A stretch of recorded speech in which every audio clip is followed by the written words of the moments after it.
The message from my mother came through at 11:27 p.m. The screen flashed once, illuminating the dark apartment. We changed all the locks. You don't have a home anymore. Let's see how brave you are now. For a moment I just stared at it. The words didn't even seem real. My thumb hovered above the screen as if it might burn me if I touched it. I read it once, then twice, then a third time until each word etched itself into my brain like ice carving stone. I expected tears, maybe anger, maybe fear. But what came instead was something quieter, colder clarity. I didn't type a reply. I didn't call. I didn't break down. I smiled.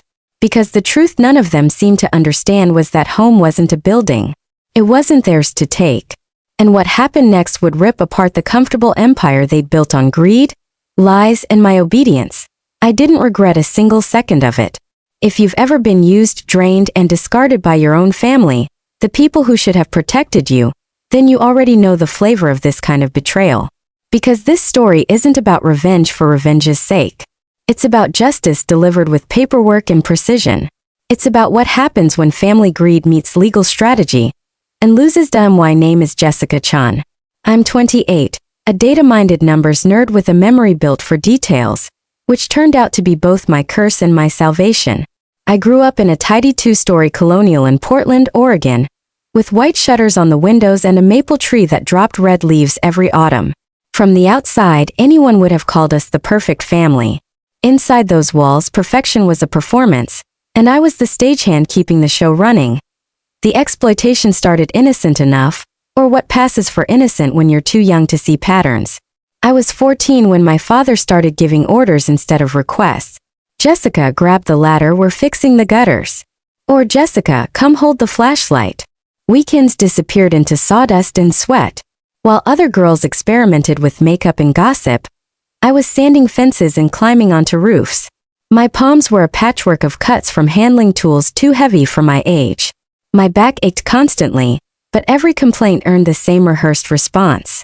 You're tougher than any son I could have asked for, Dad would say with a laugh, ruffling my hair like that erased the exhaustion. Mom would nod in approval. Family helps family. Jessica, you're so handy. Amanda's delicate. Delicate, that was the family code for preferred. Amanda, my younger sister, was always the orchid in the sunlight, while I was the root holding the flower up through the dirt. I believe their stories, that manual labor built character, that this was love dressed as discipline. By 17, I was so indoctrinated that saying no felt like being cruel. Then the money favors began. Subtle at first. Things are tight, Mom would sigh. Could you help with the electric bill? She said it like she was asking me to pass the salt at dinner. Later came the mortgage payments, the unexpected expenses, the gentle manipulations that made me feel proud to fix problems that weren't mine. By 21, I realized my parents hadn't just accepted my help, they depended on it. I was the invisible income stream funding their illusion of stability, while they quietly saved every spare cent for Amanda's future. When I asked about vacations or small luxuries, I was told, those aren't priorities right now. Meanwhile, Amanda got a brand new car at 16, tuition paid in full for a private college, and an all-expenses-paid trip to Italy to study art. I worked 12-hour shifts, balancing customer spreadsheets while eating instant noodles at my desk. But love has a way of disguising itself as logic when you've been trained to accept crumbs. I told myself it was fair because I was the strong one, the responsible one. Being the dependable daughter made me feel important. Then about a year ago, that illusion cracked. I noticed small things first, whispers that stopped when I entered the room, family future planning chats where my name never came up. My gut told me something was off, but I couldn't prove it until that night in March. I came home late from my accounting job, shoulders heavy from tax season fatigue, when I heard voices in the kitchen. I almost breezed past until I caught my name. So I froze and listened. The deed is in our names only, Mom said softly. Jessica doesn't realize all her help was voluntary. She won't get anything when we sell. Dad chuckled, a deep nasty sound that didn't belong in the man I once trusted. She's never asked for paperwork. Classic Jessica. All heart, no business sense. Then came Amanda's voice, hesitant but curious. But won't she expect something? Mom snorted. Expect what? She gave gifts. Gifts don't buy ownership. I gripped the wall until my knuckles went white. They were planning to sell the house, the one I painted, maintained, financed, and cut me out entirely. My own family scheming like mobsters dividing stolen goods. I didn't cry. I didn't confront them. Instead, I walked to my room, opened my laptop, and began to quietly build the case that would end them. For the next 6 months, I lived 2 lives.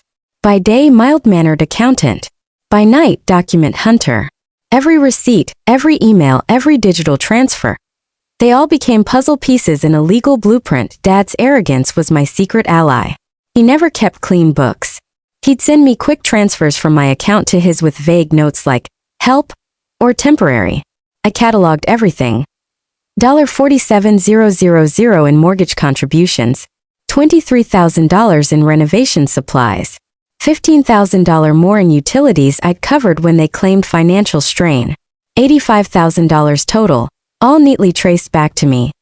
Add to that 13 years of unpaid labor, painting siding, replacing shingles, fixing drainage systems that any contractor would have charged tens of thousands for. I built spreadsheets so detailed even the IRS would have applauded. Once my evidence mountain was complete, I met quietly with 3 separate attorneys to confirm what my instincts already knew. Legally, I had a claim. A strong one. My name might not have been on the deed, but equity isn't always written in ink. It's written in proof, blood, sweat, and bank records. So I waited. When the message arrived that night in September, we changed all the locks. You don't have a home anymore. Let's see how brave you are now.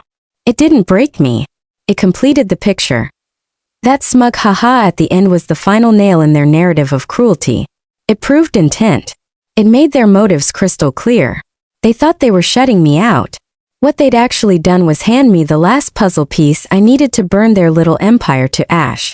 And this time, legally, I slept better that night than I had in months. At 7 sharp the next morning, I walked into work with a coffee in one hand and the phone in the other. My attorney answered on the second ring. Jessica, good morning. File the petition, I said. My voice steady despite the adrenaline roaring through my veins. He didn't need clarification. We'd been preparing for this moment for months. 2 days later, my parents' attorney called my phone in what I can only describe as panic. Miss Chun, we have a serious problem here. We need to discuss this immediately. Of course they had a problem.